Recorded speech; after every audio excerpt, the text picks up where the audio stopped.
បាទជម្រាបសួរបងប្អូនម្ចាស់ចការតរ៉េដូចគ្នាថ្ងៃនេះចការខ្ញុំរបស់កែបានវ័យប៉ុណ្ណេះហើយក្រោយពីការរីកមកប្រហែលជា20ថ្ងៃជាងហើយ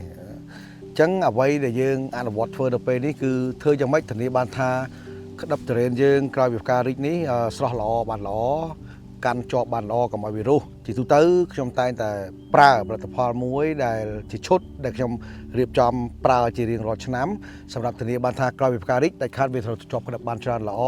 សុខចិត្តឲ្យវាបានច្រើនវាប្រសើរជាងបានតិចប្រកបណាយើងមិនអាចយកផ្លែទាំងអស់អញ្ចឹងបានទេទៅថ្ងៃអនាគតយើងយកចំនួនតិចតួចទេប៉ុន្តែយើងសុខចិត្តឲ្យបានច្រើនងាយស្រួលយើងមានជំរើសផ្លែណាដែលមិនស្អាតផ្លែណាដែលមិនល្អមិនពេញលេញយើងអាចទម្លាក់វាចោលនៅថ្ងៃខាងមុខបានជាទូទៅខ្ញុំបាញ់ខាងក្នុងគឺខ្ញុំប្រើឈុតគេហៅថាឈុតបំពន់បាញ់ប្រយោជន៍អ្វីបាញ់ប្រយោជន៍ដើម្បីឲ្យក្តាប់នេះវាស្រស់ល្អបានលឿនគេហៅថាភ្ញាក់ខ្លួនបានលឿនវានឹងឈានទៅដល់ធំធាត់បានលឿនដោយតួយ៉ាងនៅម្ដុំនេះវាតែងតែមានមុនវាលូតលាស់បានធំមុនបន្តិចហើយរីឯប៉ុណ្ណេះគឺស័ក្តិសមបំផុតហើយជាទូទៅរូបមន្តមួយនេះ one set បូកជាមួយ carboran បូកជាមួយអង្គរទៅមិញនេះគឺយើងបាញ់តាំងពីផ្ការរយម្លេះជាទូទៅក្រោយពីផ្ការរយយើងហៅថាកតុយជាសមិនតាន់ខ្លោចរហូតដល់កតុយជាឆេះអស់គេហៅថាខ្លោចអស់នេះគឺយើងប្រើ one set 1លីត្រទៅបូកជាមួយនឹង carboran កន្លះគីឡូមកហើយបូកជាមួយនឹងអង្គរទៅមិច25គ្រាប់ទឹក1000លីត្រគឺយើងបាញ់ក្នុងណាជាទូទៅយើងបាញ់2ទៅ3ដងរហូតដល់ផ្លែយើងបើប៉ុណ្ណឹងកំពូនដៃបាទយើងឈប់បាញ់35ថ្ងៃ45ថ្ងៃយើងបដូររូបមន្តផ្សេងហើយរីឯគណៈពេលនេះចាប់តាំងពីផ្ការីករហូតដល់វ័យក្តាប់ប៉ុណ្ណេះគឺយើងបាញ់រូបមន្តដែលខ្ញុំលើកឡើងខាងលើហ្នឹងរីឯខាងក្រៅក៏យើងអត់ភ្លេចទំនុកម្រងទៅលើស្លឹកខាងក្រៅដែរព្រោះស្លឹកខាងក្រៅវាទ្រុឌទ្រោមមកយូរហើយយើងដឹងស្រាប់ហើយតាំងពីយើងយកផ្កាក៏យើងបអត់ទឹក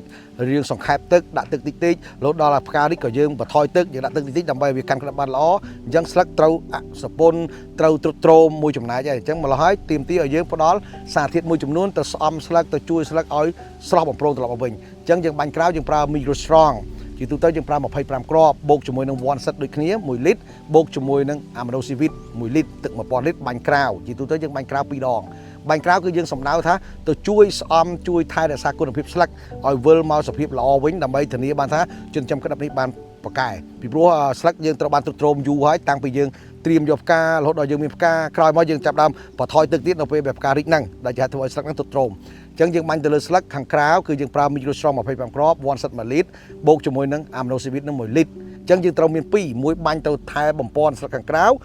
មួយទៀតយើងថែបំពន់ក្តាប់ខាងក្នុងហើយយើងអនុវត្តប្រហែលជា2ទៅ3ដងទាំងបាញ់ក្នុង2ដងទាំងបាញ់ក្រៅ2ដងឬក៏បាញ់ក្នុង3ដងបាញ់ក្រៅ3ដងកម្រិតដែលយើងបាញ់ពីម្ដងទៅម្ដងជាទូទៅ3ទៅ5ថ្ងៃម្ដងបាទអរគុណសម្រាប់វីដេអូមួយនេះ